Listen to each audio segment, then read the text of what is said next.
All right. Hello, I'm Dylan, And I'm Jonathan. and welcome to the Totally Tangential podcast. So, this is episode one. So, considering that we're not famous by any means, how about we start with introductions? So, Jonathan, feel free to go first. All right, I will start. I am the one and only Jonathan that you'll ever know. And just some stuff about me. I'm kind of a jack of all trades kind of person in terms of interests and whatnot. Like growing up, I was into football and wrestling, but I was also really into like video games, and I was kind of like sort of into anime and manga, but not really. Sort of into emo music and culture, but not really. Into K-pop, but not too much. It's just kind of hard to put something down on me, like a certain label or category. So just kind of someone who has fun with a lot of things, and just in terms of basics, currently working full time, going to school, gonna earn that dough long term. Just gotta make some sacrifices in the short term. All right, all right. And then as for me, I'm a Capricorn, but sometimes I can be a bit of a Gemini. But, sometimes my parents always told me they see some Pisces in me. No, but in all seriousness, so yes, my name's Dylan, and like you in a lot of ways, we have some similar interests. I mean, that's why we're friends. I've been into things a bit more than you have as far as like anime and manga goes, but overall, similar enough in different ways, but you guys will get to know us as the podcast comes along. But overall, there's that. And yeah, I finished college. I worked in Korea for a year. Wasn't exactly my thing. I came back trying to figure some stuff out right now. But I've always been interested in posting some kind of content. I tried YouTube for a bit. It was kind of not my thing as much. So I thought, hey, he and I talk quite a bit, so might as well try a podcast. So here we are, I guess. Yeah, and well, the reason why we want to do this is because, in general, growing up, we've been able to hold like conversations multiple times a week that go on for like 1 hour at the minimum to like 6 hours sometimes on the far end. But as we've kind of grown up and gotten more responsibilities between work or relationships or school, we've kind of, or even just time zones, we've kind of lost the ability to communicate as effectively. So at least if we have some kind of incentive like this or some kind of organized structure, it just helps us keep in contact the way that we used to. Exactly, exactly. So I guess introductions aside, actually trying to get to the meat of the podcast. Since this is the first episode, we want some just thoughts and feelings about podcasts and how this one's going to go in general. So, Jonathan, you said that you actually have a question or a couple ones that might be able to kickstart this thing, right? Yeah, indeed I do. And so what I'm going to start out with is just, kind of a meta peek into what we're thinking. Mm-hmm. I'm gonna mute myself, sorry. Okay, we'll cut that out in post.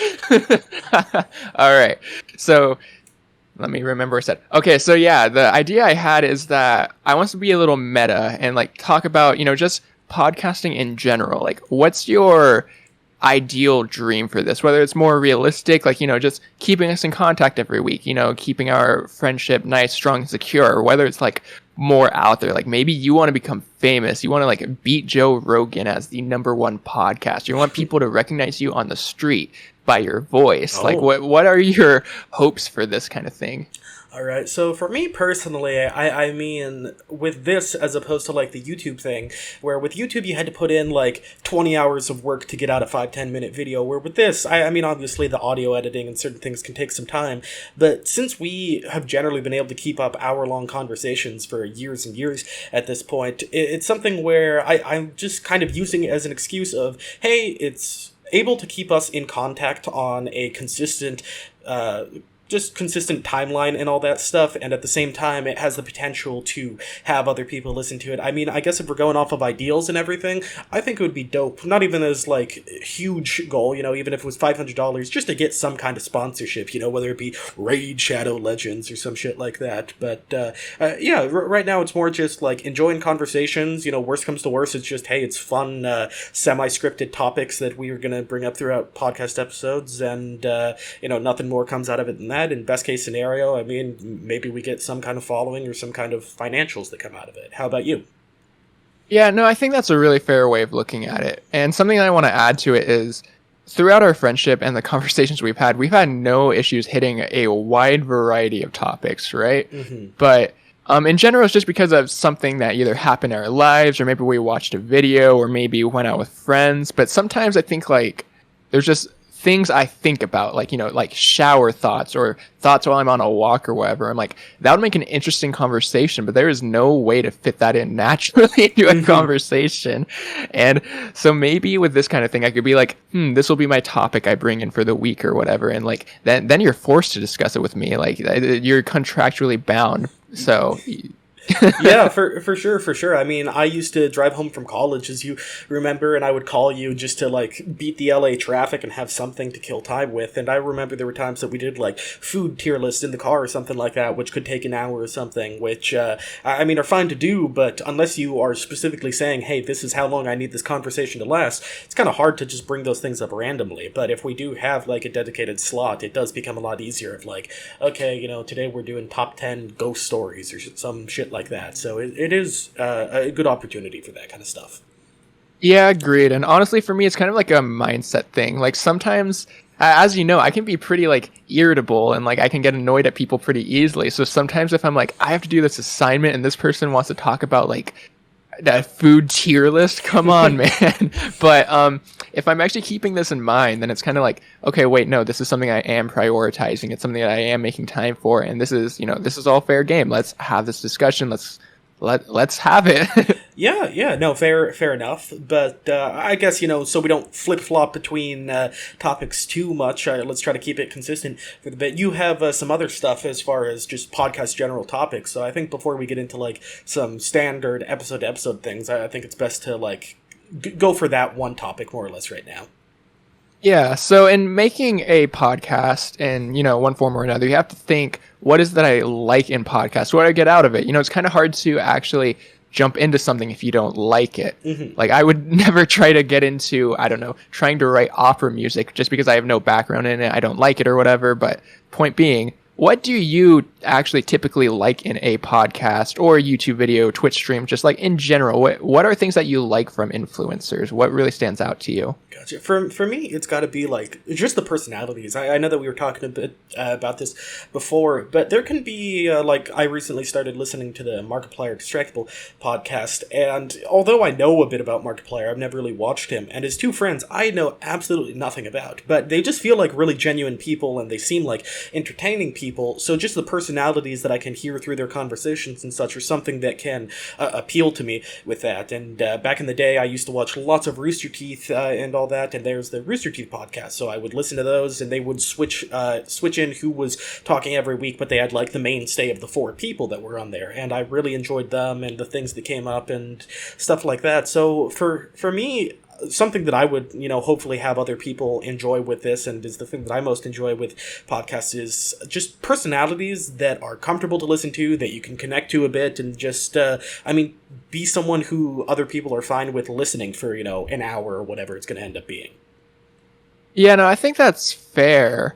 I think it's those personalities that kind of help you connect with the influencer, because otherwise, like, if they don't have a topic you're absolutely passionate about, then there's no reason for you to come back. There's no draw. Mm-hmm. So, yeah, one thing we've talked about before is having a topic that pulls you into a podcast versus having a personality. Mm-hmm. And I've never found a topic that particularly interests me, but I found personalities relatively consistently. So I can definitely see the viewpoint you're looking for with that. Yeah, for sure. And I mean, as far as, because personalities in a podcast versus personalities in other content can be completely different. Whereas, I mean, we're going into this as just nobodies, but someone like, I watch a guy named Jade Schlatt. He has some funny videos, but he has a podcast, and I generally, it's not that I dislike it, but it's nowhere near, like, my style enough for me to want to watch that for 60 minutes or 90 minutes. So there's someone who's, certain content you can enjoy, but their personality as far as the conversation goes definitely isn't your thing as much. So it definitely can vary, and it becomes, just interesting as far as that goes. Yeah. Oh my goodness, we're going to have to cut out so much in post because my voice sucks. But, okay. Yeah, no, I get what you mean. And I mean, in general, it's pretty hard for people to be like naturally talented in many aspects. Like even look at acting, for example. You get people who are really good dramatic actors, but maybe can't do comedy, or people who are really good at action, but can't do horror.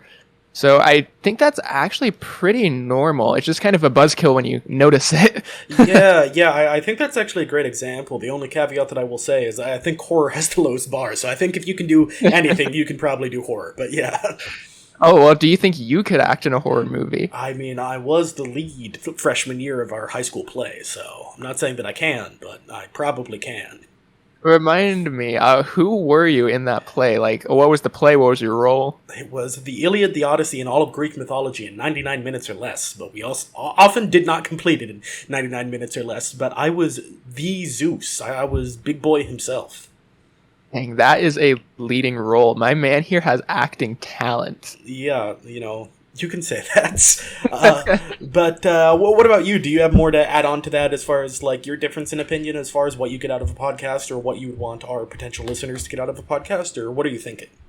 Yeah, I'll say that there's really two things that I get out of podcasts or, just YouTube videos or influencers in general. Mm-hmm. One is it's kind of along the line of personality, but I'm going to put it in a slightly different light of I want it to be an experience I enjoy, but likely would not have had myself, for example. Okay. So, yeah, looking at certain podcasts, like, I'll just say Aaron is the funny one, for example. Mm-hmm. That's a husband and wife bantering back and forth, having fun quizzes that they made for one another. That's the kind of thing where I don't naturally do that with anybody. Maybe you and I will make quizzes or some kind of games for each other at some point. Mm-hmm. Or Mythical Kitchen, for example. They have more cooking experience at this point in their lives than I will have if I lived 3 lives. So it's just kind of like the difference in experience that I can enjoy because I value that insight, that dynamic, that kind of thing, Mm-hmm. Oh, that's fair enough. Yeah. The second thing that I'd say look for is learning, if at all possible. And I don't mean like it strictly has to be like I'm learning about physics and neutrinos today. Though sometimes it is literally learning, like in the case of a Dr. K, that kind of thing. I literally am learning. Yeah. But I also just mean like, learning about people's lives, learning about their perspectives. In that case, maybe like a Anthony Padilla, how he does his interviews. And yeah, you get it. Yeah, I was just going to say how, as far as different perspectives go, we're learning things. I mean, it doesn't have to be as far as, like, oh, wow, I didn't know this disease existed or something like that, but it can just be on takes of if we're talking about our favorite games or fast food or something like that, of just like, oh, I've never tried a Sonic Blast before. Oh, they say that it's really good. Maybe I want to try that out or something like that. Yeah, that's fair. And if we do end up talking about Sonic Blast, we'll be #not sponsored, so you can trust our opinion until we make it big. Who'd believe that the podcast with 3 viewers, being you, me, and my mom, would not be sponsored? Hey, now your mom could sponsor us. We could talk about how amazing her home cooking is, and then she'll be like HelloFresh sending people cooking stuff. Oh yeah, that's great. But yeah, unless you have more to add to that one, I think you had one more topic about podcasts, if I'm not mistaken. I guess vaguely about podcasts. I kind of talked about like what we want out of the podcast, a best case scenario and all that. Mm-hmm. But now I want to talk about a worst case scenario. Let's think about the worst way this could ruin our lives in a comedic sense, but also, let's think about it. Like, how could this go wrong? Oh my God. Well, I don't know. I guess the worst case scenario is where we end up saying, like I said, that I didn't care for the J Schlatt podcast or something. If some random one viewer who's looking for a podcast goes and sends it to Mr. Joe Rogan or something, and it's just like, oh, I think we found the 5-viewer podcast that we're going to like swat right now and just fuck over our lives. I think that's the most likely of the very unlikely worst case scenarios. When one of us uploads this, we're going to have to use a VPN. Oh, wow. Speaking of VPNs, we're not sponsored. Use Jonathan Dylan VPN. Yeah, that's the best name I could have thought of. Dylanathan VPN. There we go. There you go. Oh, my God. But yeah, as far as a worst case scenario, this is something I've thought about with other channels, actually. Specifically, storytime channels on YouTube. Okay. Like, sometimes I'll talk about fun stories like, oh, I did this in university, or this happened to me at work. And, that's fine. But then sometimes they reveal more intimate things, like, this is my love life and dating history. This is my sexual history or whatever, right? Okay.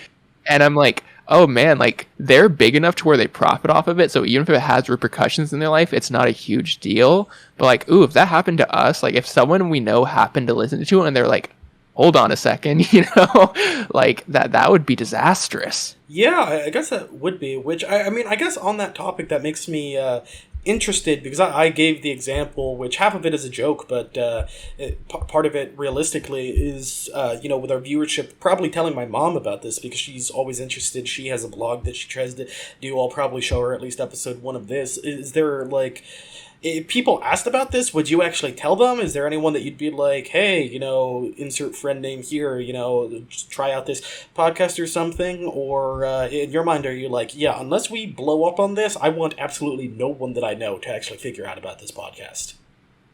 Well, I will say absolutely, without a shadow of a doubt, I would never bring it up. But if anyone asked me, like, am I doing something along the lines of this?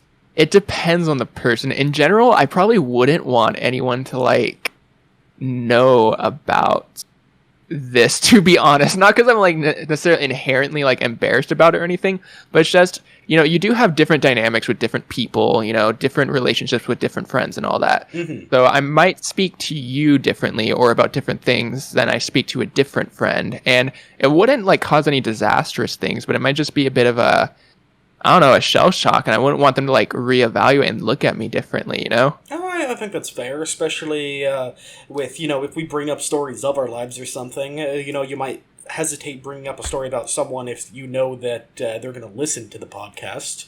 But yeah, in a way, it kind of reminds me, I'm not sure if you know him very well, but Corpse Husband on YouTube, that I don't think that his real name has been released. I could be wrong on that. But I remember hearing like stories from him of like, obviously he's a faceless YouTuber, and assuming that his name isn't public or anything, from what I remember, he said that, like, no one in his family or his friends realized of, like, holy shit, this guy has, 10 million followers on YouTube and, probably makes some good money and all that stuff. And it's just interesting as far as, not to say that we're going to get that big, but the idea of if you are that big and not telling the people around you, it must be interesting trying to, like, skirt that line.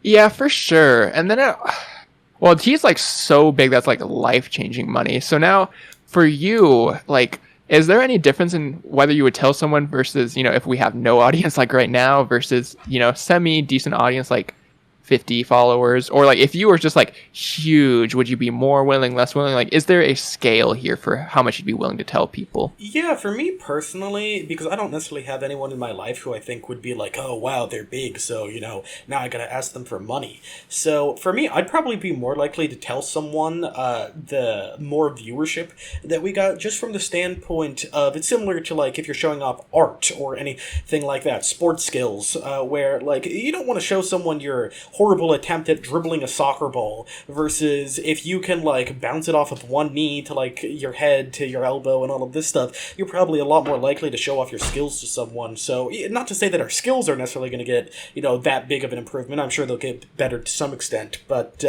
yeah, I think it's more validating of just like, oh, hey, telling someone, or if someone figures out, hey, my podcast has 1,000 listeners every week versus like, hey, we have 3 listeners and, it's probably not very good and no one listens to it, because if it was good, of course, we'd have more listeners. But, oh, hey, Matthew, blah, blah, blah, or someone, here's our podcast.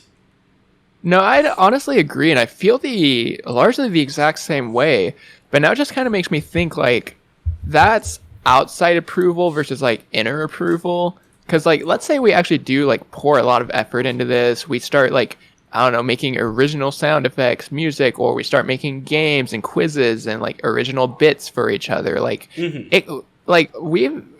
we've definitely talked before about how a large part of getting big is largely luck to an extent. Like, I think that is pretty unanimously agreed upon. Skill and effort goes into it, but luck, you need it or else you'll never blow up. Mm-hmm. So, like, let's say we did put a lot of effort into it and we only got a decent following, like, like 20 to 50 followers. Like, then would you be willing to show it to people because you're confident enough that, like, no, this is good, it just, we haven't had our break yet? Or is it really like you need some kind of like numerical result to show them? I mean, 20 to 50, in my opinion, assuming that it's not like 20 to 50 of our family members and friends, in my opinion, would be good enough to at least, like, hey, if it gets brought up about, like, oh, every Sunday you say that you can't hang out between this time and this time because you're, busy doing something. What you doing? Like, I'd probably be fine, especially if I was doing it long enough that just I built up confidence within myself for it. But, yeah, I mean, as a whole, I don't have too many issues with it all in all, like with the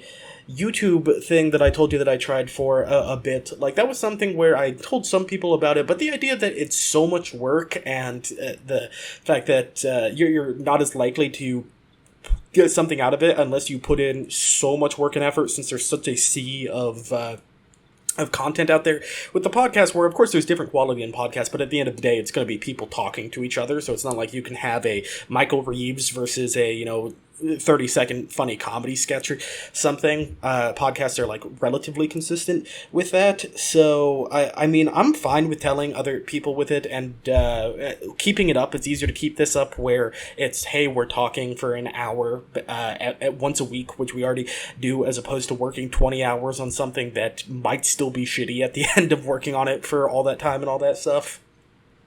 Yeah, no, that's fair. And honestly, I can't really fault you for that. Yeah. But, one thing I was thinking of, which we haven't even discussed, but I was just thinking it could be a fun hypothetical question here. So let's say, it got a decent following. The question that everyone always asks podcasts are, will you ever get a guest on?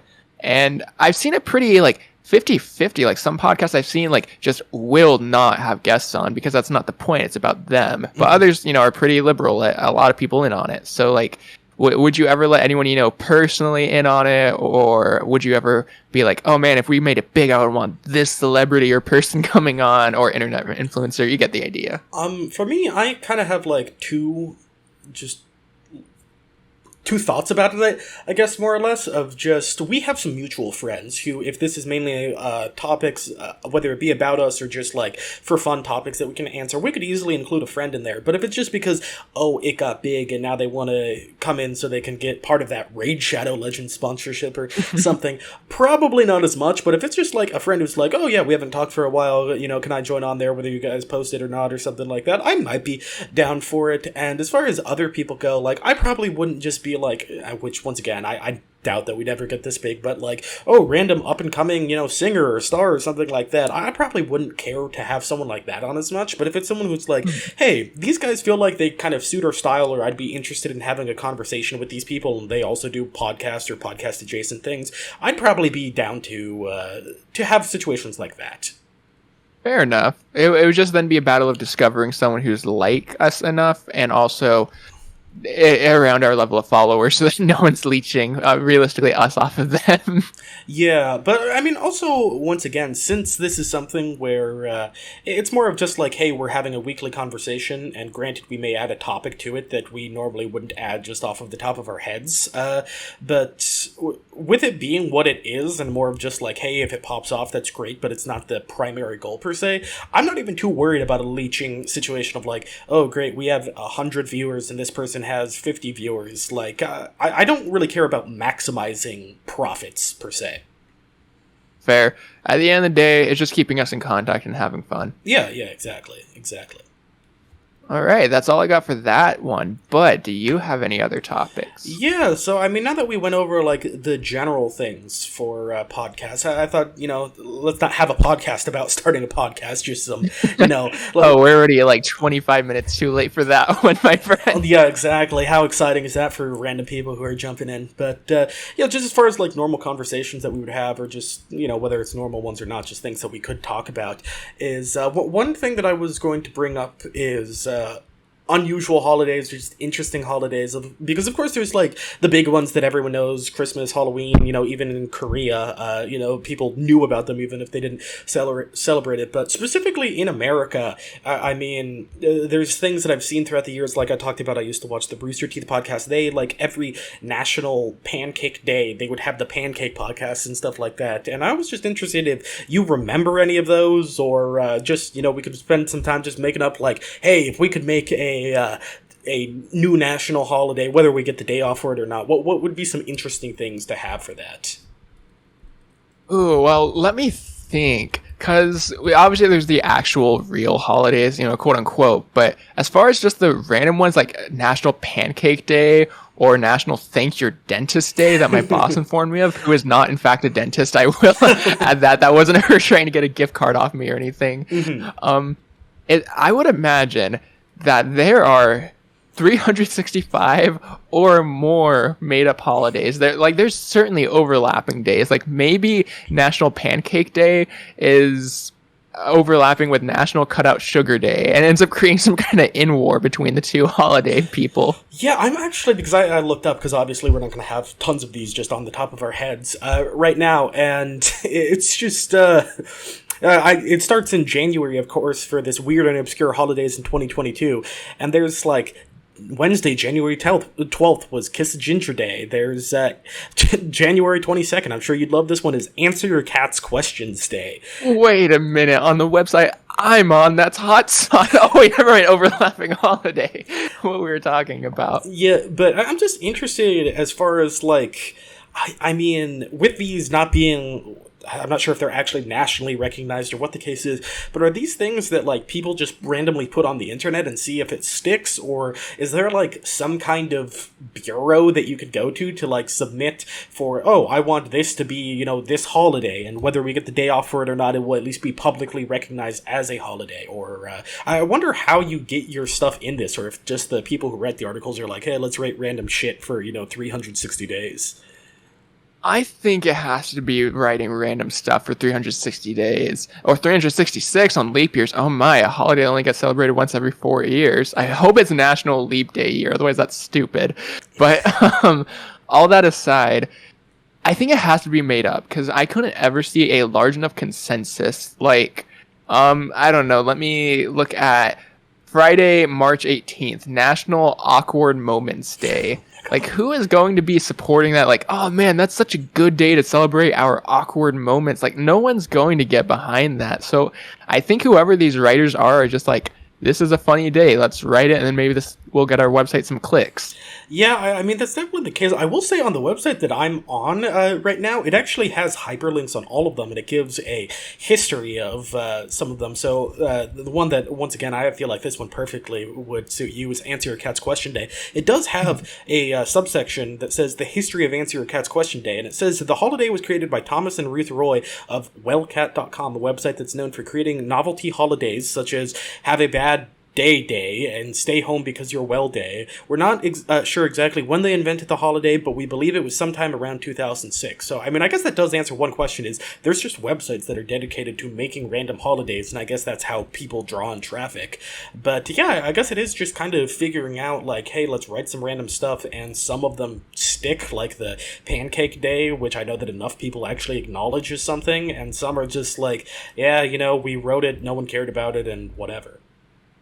Yeah, that's fair, but some of these are like so far out there that we just know they're not going to catch on. Like Tuesday, July 19th is Stick Out Your Tongue Day. If I'm walking outside and everyone's sticking their tongue out at me, I'm going back inside and I'm not stepping out for the rest of the day. My God, yeah, it is interesting, but I wonder what it takes to go from, like, a silly holiday like this to, I mean, granted, I know that more nationally recognized holidays are serious things, but I know that you and I were talking a bit earlier about, like, the Juneteenth thing, and Juneteenth wasn't, like, nationally recognized by any means, at least from my memory, prior to like 1 or 2 years ago. And with that being the case of it now being a new thing where I think my mom gets the day off of work for that and all that stuff, like, does the Supreme Court vote on, if Friday, May 6th, No Pants Day is a national holiday? Or is it, like, who decides when it becomes more than just some random holiday?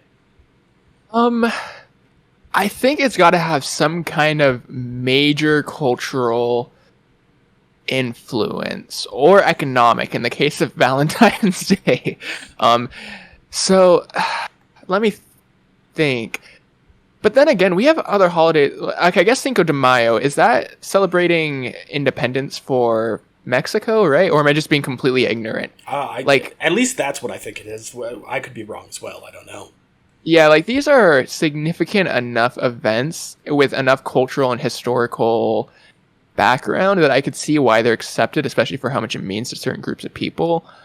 But Okay. Yeah, as far as the more bizarre ones, I don't know. But then I actually want to transition to a different point here in that I'm going to like look at the way other cultures like come up with holidays or, that kind of thing. In particular, because, I mentioned earlier, I like K-pop. I vaguely like keep in the general stratosphere of that kind of genre and everything. And I found out that in Korea, they celebrate White Day, which sounds horrifying in America, but I'm assuming it has more of a historical basis over there. So do you know what that is? Or yeah, I actually do, which this is, I'm not sure who all celebrates it, because this, I know that they also celebrate it in Japan, assuming that it's the day that I'm thinking of, which here Valentine's Day is like, you can give a gift to someone, they can give a gift to someone. If you're a child in elementary school, there were all of those like little Scooby-Doo grams that you could give someone with a little candy or something. But in Korea and Japan, I forgot which day is for which, but I think it's like Valentine's Day, traditionally the girl will give chocolates or candy or some kind of confession to the boy, and on White Day it's vice versa. So it's basically just you kind of gender the Valentine's Day into two different days, at least if I recall correctly. I actually find that kind of interesting because then, going on with what we were saying, like, so apparently that's significant enough to them in a cultural sense that, even if it's not an official holiday, I don't know if it is or isn't, but it is celebrated to a degree from what I understand. But over here, even though we have Valentine's Day, I guess we're probably too horrified to say it's National White Day. Yeah. And two, I guess we just deemed it wasn't important enough to make a holiday for. I don't know, like, where's that barometer? Why do we declare one important enough and not the other? Yeah, well, it's also interesting because as far as like that one goes, where, if that one's related to Valentine's Day, and I'm not sure the origin of White Day, but, that goes back far enough, and obviously that goes across cultures. But in Korea, I do remember that there's one which I can't remember for the life of me what the Korean version of Pocky is. Pepero. Pepero is what it's called. It's basically the exact same thing as Poppy, but, different company and all that stuff. And November 11th, because 1111 looks like a Pocky or a Pepero stick. So it's actually Pepero Day. And basically it's, you give Pepero to someone, and parents or, girlfriend, boyfriend will, like, instead of just giving them Pepero, they'll give a Pepero box and they'll stick, like, money in there to give to each other. But obviously, like, Pepero as a brand hasn't been around for much more than 50 years, I'd assume. So it is just interesting of, like, this doesn't have a, like, significance of, there was the Great Pepero Fire or something. Like, this almost just sounds like, back in the 80s or something, there was like, 1111, that looks like a Pepero stick, let's make that a holiday, and it works out. Or like how in Japan, I know this isn't a holiday, I guess it's related to a holiday, but in Japan, a lot of them eat KFC for Christmas, because that was just a big marketing thing that happened in like the 90s or something. So it is interesting of like certain things like the Juneteenth obviously have more cultural significance, but certain things can just kind of like be brought up as holidays, even if you don't get the day off of it, just because like marketing or enough people just acknowledge it as something. Yeah, and fair enough. And I think at least part of it is like the incentive going on there, like getting KFC. In Japan, I'm assuming it's a bit better. But point being, that sounds like a good incentive to celebrate it. Or getting, you said it was Pepero, right? Yeah, Pepero. Yeah, that with money, that's a good incentive to celebrate. Whereas, let's see, National Name Your Car Day, which is October 2nd, there's no incentive to do that. Like, I get nothing out of it. It just seems like a waste of time and stupid, and I know that no one else is going to have fun with it either, so maybe that's where the line is drawn as well. I guess that makes sense because, there's the holidays that are more for, like, recognizing something like Memorial Day or Labor Day, but the other ones do have, like, more just something with lasting power of name your car. No one knows if you named your car today, if you keep up the name or something, but for Valentine's Day or Pepero Day, like, there is something that you were only supposed to do on that day, or there's a significant reason why you do it on that day, and after the fact, you can see in your trash can the Pepero box, or you can, it's just something where there is more of that tangibility to it. Yeah, no, that's fair.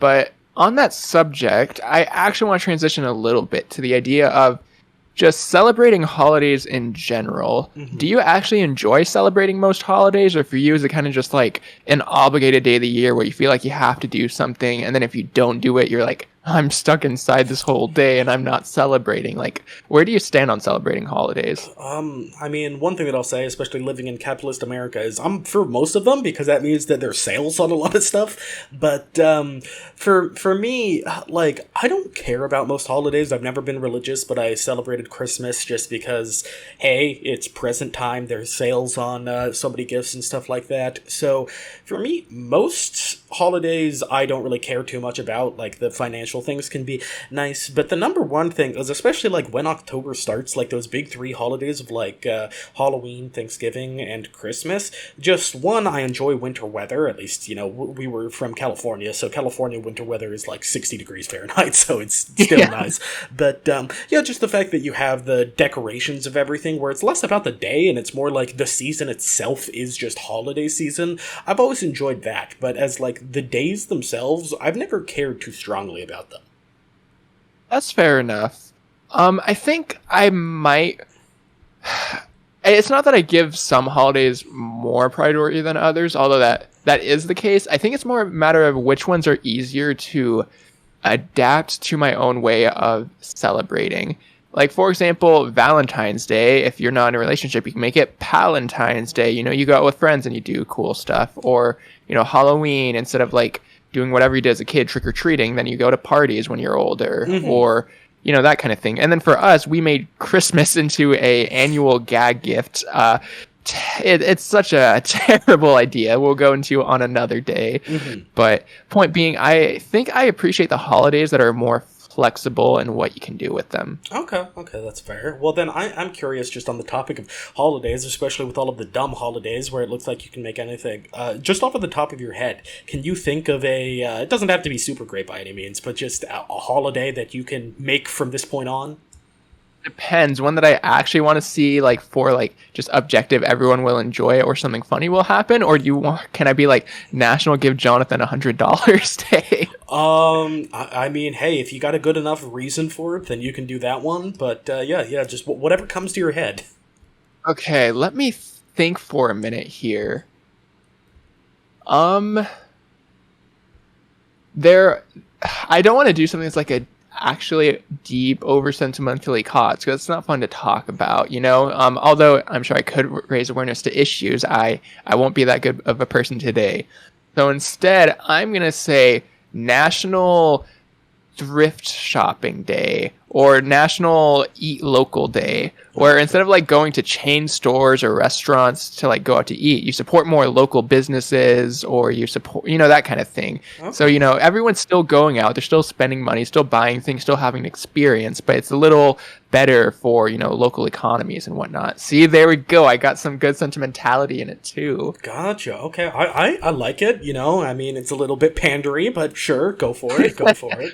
Well, I also just like the idea of eating at local restaurants anyways, because like McDonald's is McDonald's. It will never be much better or worse than it is. It's just very B minus tier, I guess, off the top of my head. Whereas if you go to a local restaurant, you do not know what you're getting. You could be getting F tier, but it could also be straight up A tier, and I like the thought of that gamble. Okay, that's fair enough. That's fair enough. Well, for me, I thought of an idea for a holiday, which is more on the exact opposite end of the spectrum. Yours is more about, like, you know, giving back, the local stuff, blah, blah, blah. Mine's more like, you know, a holiday that I give zero shits about, but, you know, you enjoy as a child in elementary school is St. Patrick's Day, because you get to, like, pinch people if they're not wearing green. So I thought of, like, okay, you know, that's fine, but, like, what's a way that you can take that up a notch or add some excitement to it? And I want to make National Wax Your Friends Days, where people basically just walk around with, you know, some hardy, like, duct tape in their bag or whatever. And if, you know,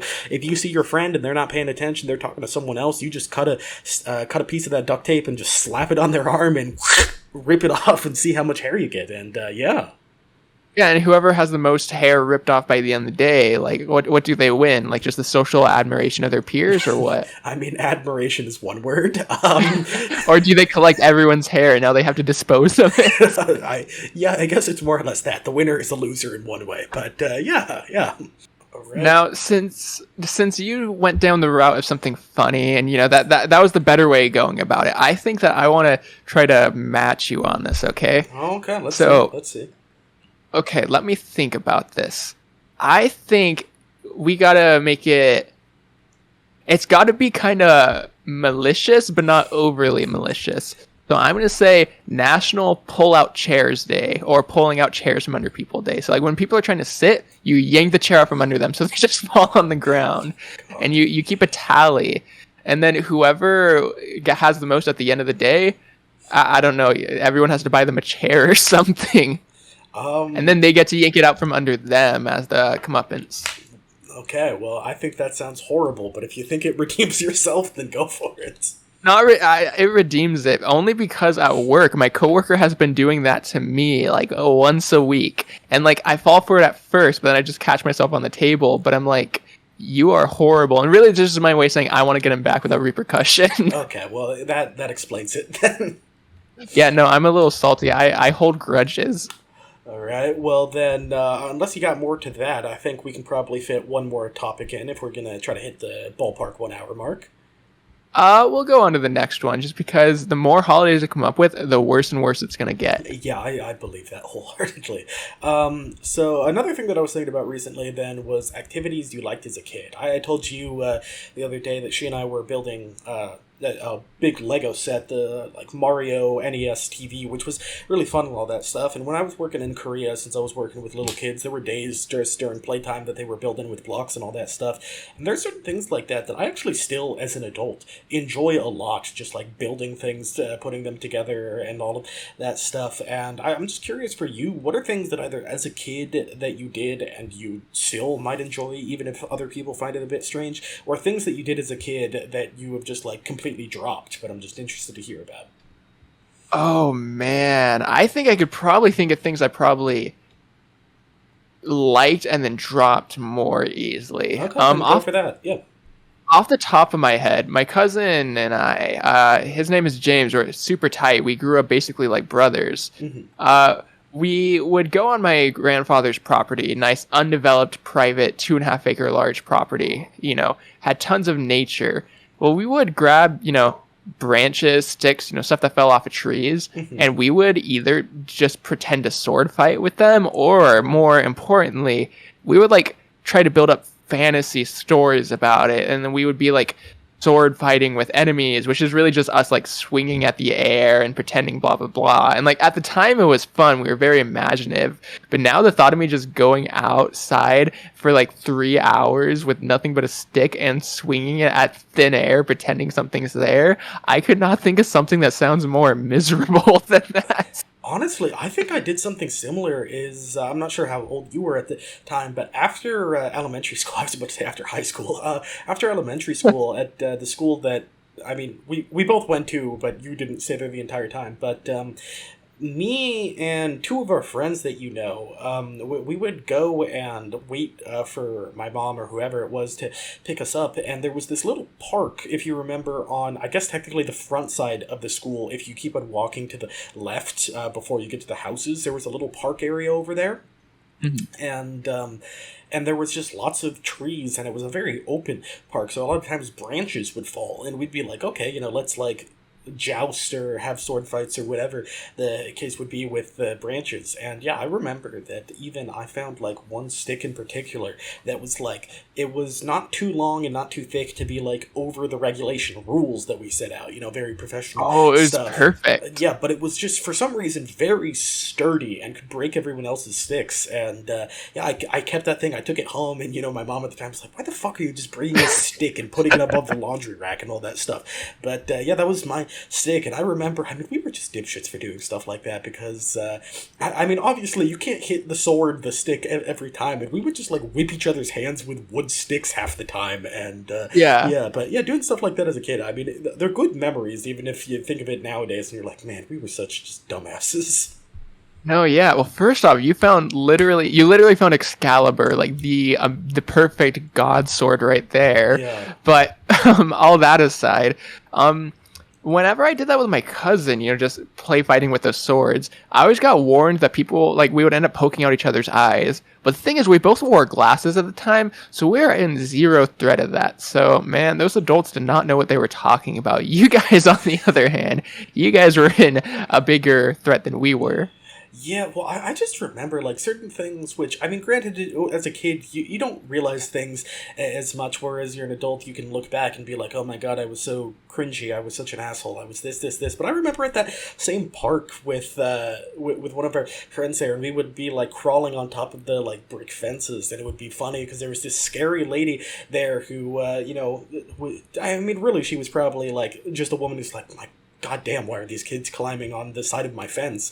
But it was, connected between her house and the park. And I remember that I would just be, crawling along there with one of our friends. Granted, we're like in fourth or fifth grade, so it's not even like we're super young.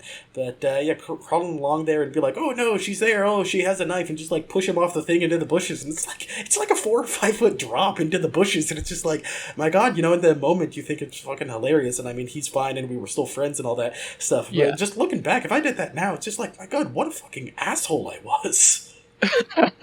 Well, that's just part of being a kid. You know that you don't actually know it, but you know your body's like super fucking tough. You will survive any fall. Yeah. I mean, even as far as like toughness and all that stuff goes, which I guess part of this is like strength relative to your weight and body size. I remember like in the door frames. I think actually when you were living at my house for a while, you saw me like when you were on a call with friends or something. I was like trying to stand or hover inside the doorway so I could like sit down, 5 feet above the ground or something. But that was Yeah. hard for me. Which I mean, when you're like 180 pounds, balancing yourself 5 feet above the doorway, like it makes sense. But Yeah. when I was a kid, I remember that like I used to do that all the time, just like spread out my arms and legs and slowly climb up the thing and just lay up there or at my friend's house. And the fact that like I could do that relatively easily, which I mean makes sense when you're only 40 or 50 pounds, but it's interesting certain things of just your resilience as a kid and the ability of things you can do. Yeah, no, for sure. Honestly, like, I think that teenage me, back when I was in football or wrestling, I was into boxing for a bit. I genuinely think that age me could kick my current me's ass, and it wouldn't even be close. Yeah, no, I feel you on that. It is just interesting, especially because I remember in PE at the time, they're like, oh, you gotta do this stuff, which was really stupid, of just like a couple squats, a couple sit ups, and, like a mile run every month. And it's just like, oh, you gotta do this to keep in shape. And I'm not sure if that's what kept me in shape or if it was just being 16 at the time. But now I feel like, man, I don't want to do like 30 sit ups and 10 push ups and run 1 mile. Like, that would just, and I'm not even horribly out of shape or anything. It's just like thinking that, and I'm only in my, early to mid 20s or whatever. It's just interesting how quick you age, or either how quick you fall out of just being healthy. Imagine how we're gonna feel in our 30s and 40s. Yeah, I hope for my sake that I don't make it there. I'll cut the age off at 49. Once I'm getting at 50, that might be a bit too much. Yeah, fair enough. But yeah, other than the stick thing, I mean, I have a couple examples. But do you have any more like interesting things or just noteworthy things of like when you were a kid, things that you used to enjoy or anything like that? Well, I'll just give two little like notes, two little amendments to the stories we've told so far regarding this topic. One was when you were doing the thing in the doorway at the time when I was living with you. I remember what was great is I would do Zoom calls and you'd be doing it in the background. So my friends would be like, "Why the fuck is he 5 feet off the ground?" And they would just see you just pressing yourself against the doorway, and I was like, I truly cannot explain it. Yeah. And then the other thing I'll add is, this is one of my little like most embarrassing stories. Like not really embarrassing, but just that it's a fandom I will be a part of until I die. Oh. When I was doing that stick thing with my cousin, we named each other, fake names, to go along with the story. His was Semage because it's James backwards. Okay. At the time I didn't realize it because I was like 6 or 7. But I, on the other hand, chose Ben, which seems like a relatively fine, innocuous name, until you realize I got the name Ben because I was a huge fan of Barnyard. Oh. Yeah, the blockbuster hit movie about male cows with udders who love to party and dance. Yeah, I was thinking like Ben 10 or something. I'm like, oh, that's not too bad. But yeah, Barnyard, dude, I remember, I think I've told you before, but like Barnyard, not as bad as like Mr. Meaty, but certain shows like that were just like, as a child, they were off-putting to me. I just could not watch them. Dude, the thing is, I love Barnyard, and if you sat me down to watch an episode today, I would probably still love it. Well, yeah, then I guess next episode we can do Jonathan binge watches Barnyard and tells me all about it. Man, I would do that for pleasure. But moving on from that, what Moving things did on. you do? Oh, moo. Yeah, what did you do for fun? For me, I was really into, like I told you about blocks and that stuff, and I remember I was really into Thomas the Train as well. And my parents got me, all of these tracks that you could build and connect together. And the little trains, there were some that were made out of wood that you could just, push, and they had little magnets so you could make a large train car. But there were some more fancy ones, which, were probably like $10 or $20 at the time, where you could put like a AA battery in it, or sometimes two AA batteries in it, and they would actually have like a forward and reverse thing so they could go by themselves, which was really cool. So I would just like use the blocks to like help prop up some of the tracks and that stuff. But I would make some, like, at least for a 5, 6, 7-year old, some really interesting and impressive, just like going around the entire like loft or something, of just, okay, it goes on top of this table, then here, and it was just super fun as a child. And honestly, like, I don't have this stuff anymore, but if I didn't have to work and I just had all the time in the world, I could totally see myself just having fun with something like that again. Oh yeah, I mean for sure. It seems like there's a lot of, I don't know, room for some fun creativity there. Like growing up, I know that some people would get into like model trains, which I'm assuming also comes with model tracks. I assume you construct or organize in a certain thing. Hmm. So like honestly, there probably is a demand for it. Like at our current age group, like one thing we've talked about separately and you brought up here briefly was like Legos are like made for children, but they can get pretty intricate for adults and have a much higher cap for skill and building and just creation. So even for something like trains and whatnot, I think there's a comparison to be drawn. Yeah, I think that's correct. Definitely true. Like, even the Mario Lego that we built, on the side of the box, it says 18 plus, which, like, I'm not sure if they're going to ID you like they would in a movie if you're trying to buy the Lego, but just like to show the difficulty with stuff that can happen from that, with whether it be this or different blocks, or train tracks or something. I'm sure that there are like complicated upgrades that you could do to that stuff to make it so it's like, yeah, a 5-year-old who enjoys Thomas the Train, would probably think this is cool, but it would take the like engineering expertise of a 18-year-old to actually be able to build this intense track or something like that. Yeah, honestly, I do wonder like at what level of proficiency, like maybe like there's a 12-year-old who's just really gifted at building, or maybe there's a 26-year-old who can't figure out how to do the 13 plus ones. I don't know if a skill gap is involved in these kind of things, but it's got to be 18 plus for a reason. But why 18? That's an extremely high bar. Yeah, I honestly don't know. Yeah, Is it NSFW? I guess it must be. I mean, at a certain point, I think it's just because, like, one, it's for the NES, so, like, I mean, we didn't even grow up with the NES. It was before our time, so part of it could just be, like, hey, the age group that's going to want to build this anyway is going to be older. But yeah, with the complexity in there, it's like, if you gave it to me as a 16-year-old, I could probably do it. But at the same time, like, you could watch a rated R movie as a 13-year-old. So, I mean, I think it's just probably, like, trying to be as safe as possible of, like, if you were 18, more likely than not you can do this. Not to say that, there's probably 11-year-olds who are super into Lego who could have done this as well, but could any 11-year-old do it? No, probably not. So I think it's more just to be on the safe end of things. That's fair. Yeah, the average 18-year-old should be able to do it. I just wonder how they determine the average 18-year-old, but we're not going to get into that because that probably takes some like developmental psychology understanding that I got up Wikipedia after this and bring to you next week. Yeah, for sure, for sure. But actually, still staying on the topic a bit of just like childhood games or activities, because I was thinking, at first just like trains, blocks, the fighting with sticks, but I do remember, and I'm not sure if you were around when I was doing this stuff as much, but handball as a child, I loved that so much, and I was pretty damn good at it. Yeah, no, it was huge at Lisa J. Males. That was the elementary school that I was going to at the time. It really died off in middle school because I don't think we had walls to play it on, and they probably wouldn't have let us anyways with how strict they were with some of their rules. But Yeah. I got a reputation for being the baby king, which I guess could be reinterpreted as something else these days. But at the time, babies are just where you very softly hit the ball, so it's just barely off the ground, the person has to rush forward to hit it. I was good at that. I built a reputation, but I could not slicey.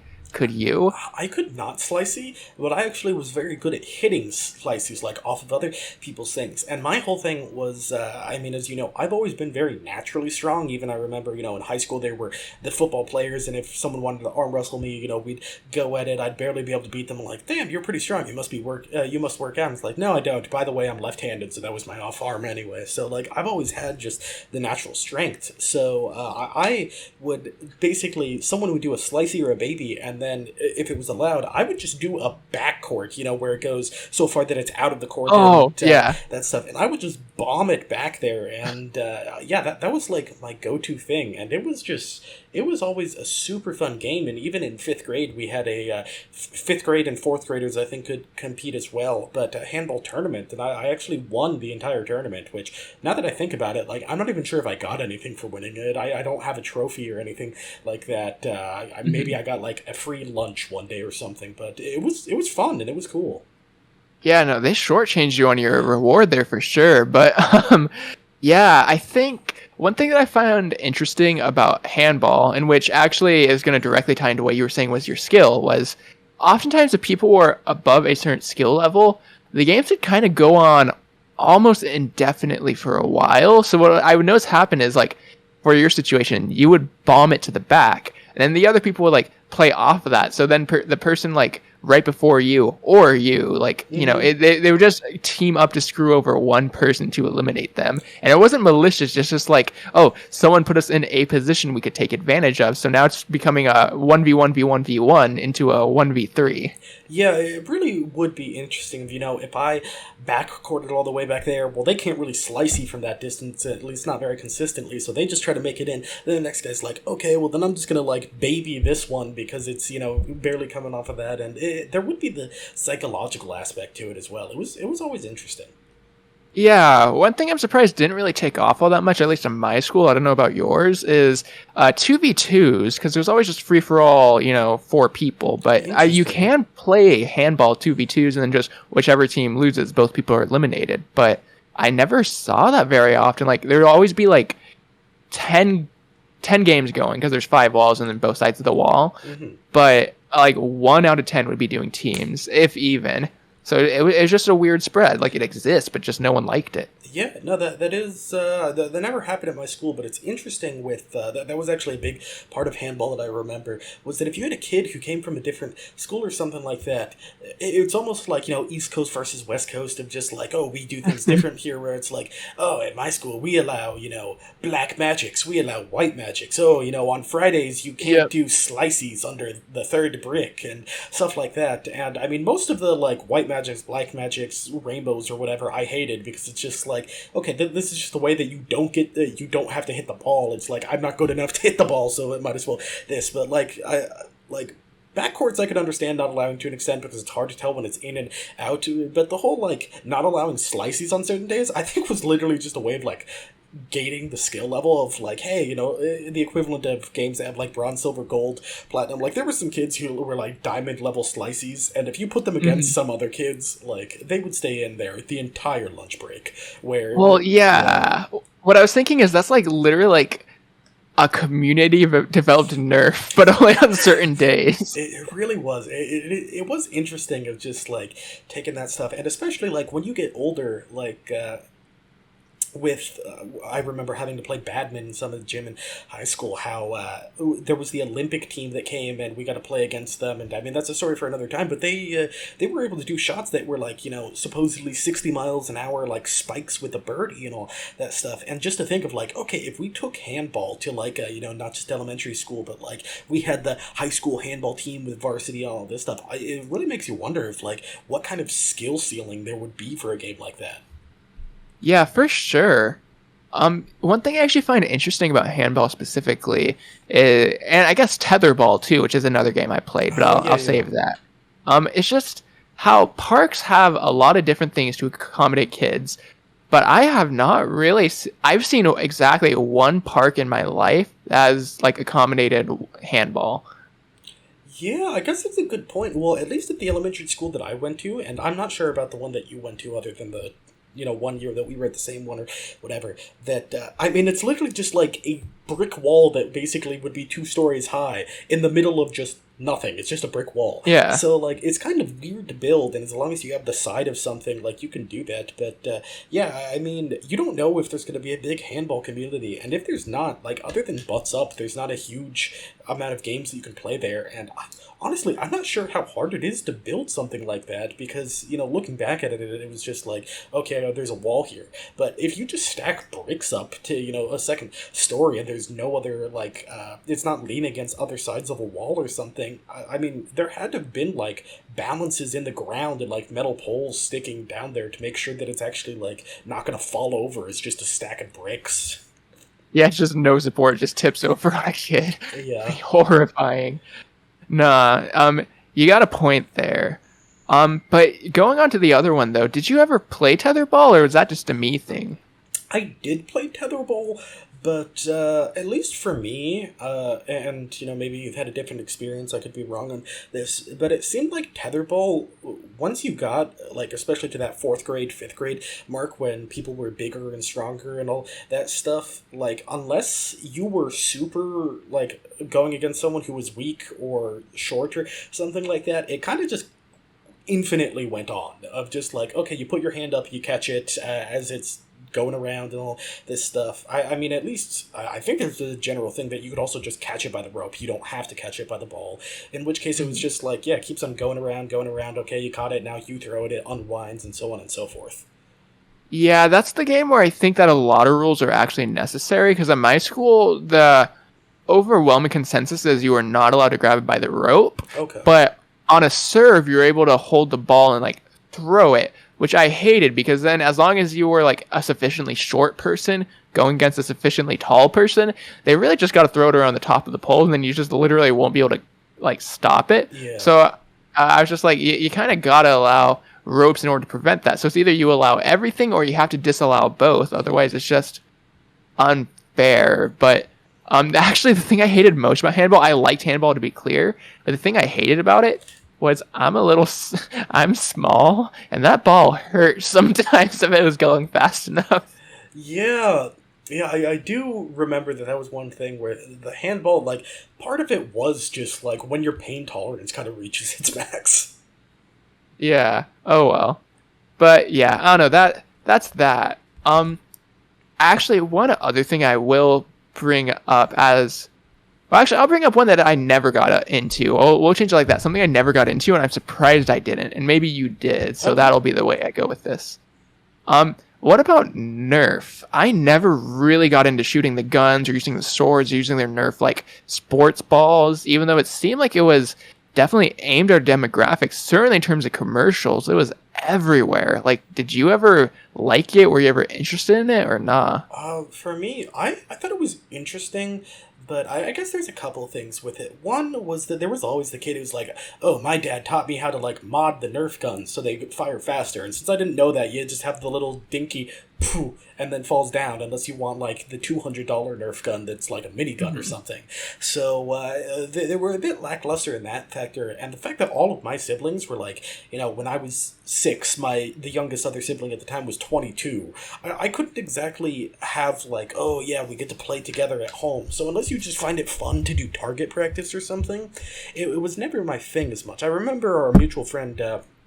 Matthew, he had a birthday party once where, like, he had several Nerf guns and everyone brought their Nerf guns, and it was like a Nerf gun laser tag, like, war kind of thing during the birthday party, and that was, like, super fun. But the amount that goes into that, like, it has to be a birthday party to have that many people, and the amount of Nerf guns, they're probably cost, like, close to $200. It's just something where, like, especially if, like I said, if you're not just having fun aiming it by yourself and all that stuff, would you rather drop, at the time, $40, $50, $60 on Mario Kart Double Dash for the GameCube that you can play with by yourself or any friend for, hours and hours and hours? Or would you rather, like, get a Nerf gun for $20, $30 for kind of a dinky one, and you need at least 2 of them, and you're not guaranteed to have a friend there, and if they're in the mood for it, and blah, blah, blah.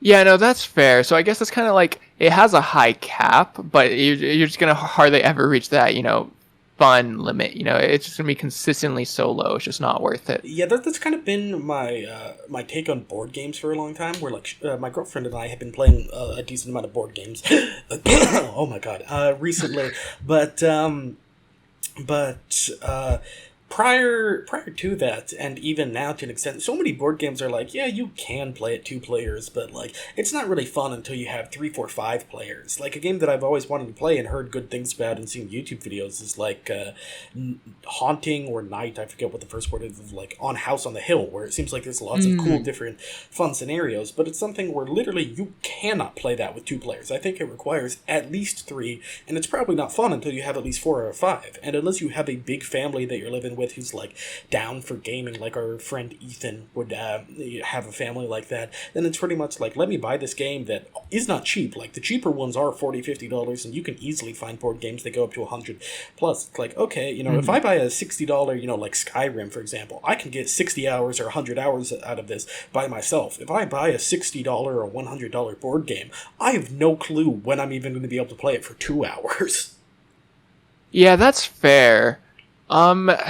Let me think about it.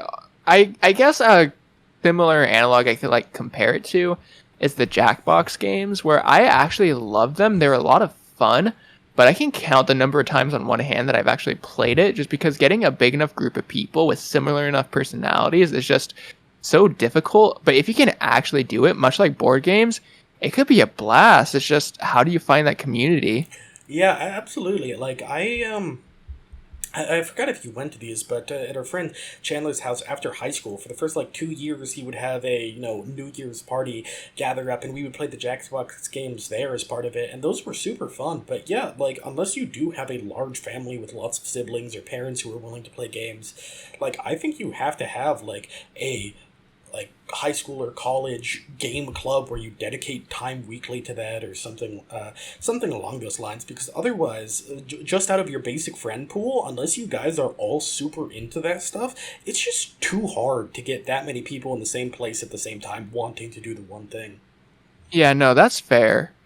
One thing I'll add, this might be the one where people give me hate, or you're that kind of thing, is you know the idea of like a horse girl or like a Disney girl, or that kind of thing, where like your personality is kind of defined by your hobby. Yeah, I was really confused at first, because when I heard horse girl, I felt like centaur wise, but yeah, I'm with you right now. Yeah, I feel like that happens very often with people I know who are into board games, but I can sympathize, because I think it's almost by necessity, because of what we talked about. Because if you've sunk that investment into your board game, you obviously want to play it, but you won't have any opportunities. So anytime you have friends over, it's like, oh boy, we have to take advantage of this. Yeah, no, I feel you on that, absolutely there's some activities or things with the money or time that needs to be put into it, that it's just, once it kind of becomes part of you, if you kind of let that go, then you'll never be able to be a horse girl again or something like that. Yeah, it'll just be an empty hole in your heart. But nah, like, I don't know, I've just generally noticed, like, people I know who tend to play board games, it tends to be like, they tend to not have as many other hobbies that they do with groups of people, because I don't, like I said, it's just hard to get a board game group together. So once you get it together, that's going to be your natural inclination. And sometimes I'm just like, no, I want to do other stuff with you. And maybe I could vocalize that better, but then it's like, what other stuff?